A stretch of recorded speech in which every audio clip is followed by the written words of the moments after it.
somebody asked, what is postmodernism or what is postmodern philosophy? And it's beyond our ability to cover this in a short video exhaustively. But I think people have an overly narrow understanding in popular culture as to what is postmodernism, and it gets a very bad rap, as it should, to be honest with you. But that's often people are reacting to a certain strain of or a certain result from postmodern philosophy. They assume that all of it is, represented by that. So you can understand postmodernism as something that is responding to modernism, right? Because it's post. So modernism, you can very briefly sort of understand it or think about it as the project of the Enlightenment. Okay, so trying to believe that there is such a thing as universal reason. Reason is just one thing. Trying to create a universal human culture and even a universal kind of religion or morality based off of reason, one particular tradition of reason, believing in progress, believing in a certain understanding of time, that it's linear and that there's touches of positivism in there, or we believe that we can go out and understand everything. We can figure it all out if we just apply our reason correctly and these sorts of things. It's also tied up with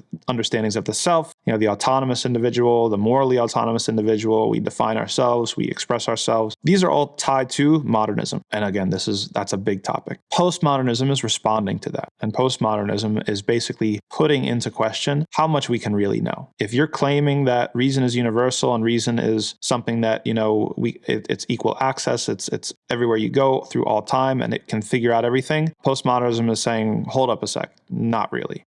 Some of the excesses of postmodernism or some particular strains of it have taken that to the point of relativism and nihilism. Basically, we can't understand anything or we can't know anything, right? That doesn't exhaustively account for everything that could be grouped under postmodernism. And that's where it gets a lot of flack, because then you have, we have certain developments in popular culture, people saying that they can change their genders, people saying that there is no objective truth, people saying that, everybody can just has their own truth. And this is kind of in the wake of a certain strain of postmodern thought. However, there are other strains of postmodern thought, or at the very least, we could say that postmodern thought has some very important critiques of modernism that Muslims have to take very seriously. And Halak, actually, Halak in his book, The Impossible State, in passing references that there is a commonality between postmodern criticisms of modernity and Islamic criticisms of modernity. As Muslims, we don't have the same sense of progressive time or the doctrine of progress that modernity or modernism subscribes to. We believe in an eschatological time. We believe that things are going to get worse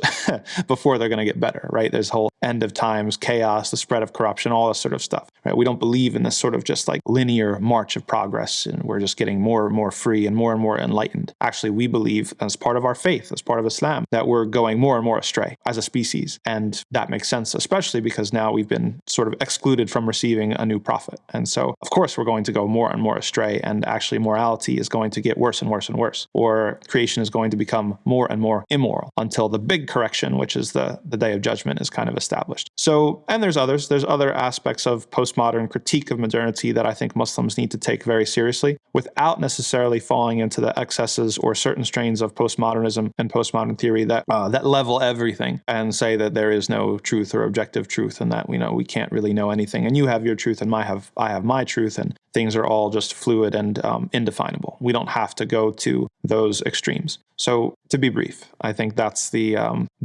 takeaway for that. That's some of the most important takeaways for the average Muslim. So I mean, part of the idea and the appeal of universal reason to Enlightenment philosophers and to modernists was their trauma from Christianity, right? Religion had become tainted in a very large way, or at least organized religion, and that's a whole other topic, had become tainted. People had lost faith in its ability to solve people's problems or to arrive conclusively at sort of an objective truth. And so reason became kind of the new God, you could say, or the new, method of sort of attempting to find this thing. And that, you have all the internecine wars and the, religious wars that Europe went through. And so that was sort of partly their response to that. Of course, they didn't realize, they were assuming that all religion was like Christianity. They didn't realize that Islam is the actual truth, is the objective truth, and it's out there. And if they had an opportunity and perhaps less prejudice towards Islam, maybe they wouldn't have turned to modernism, or the Enlightenment project would have unfolded differently. They wouldn't have necessarily felt this fundamental antagonism between faith and reason. And so it's a shame, but that's what Islam stands to benefit the world by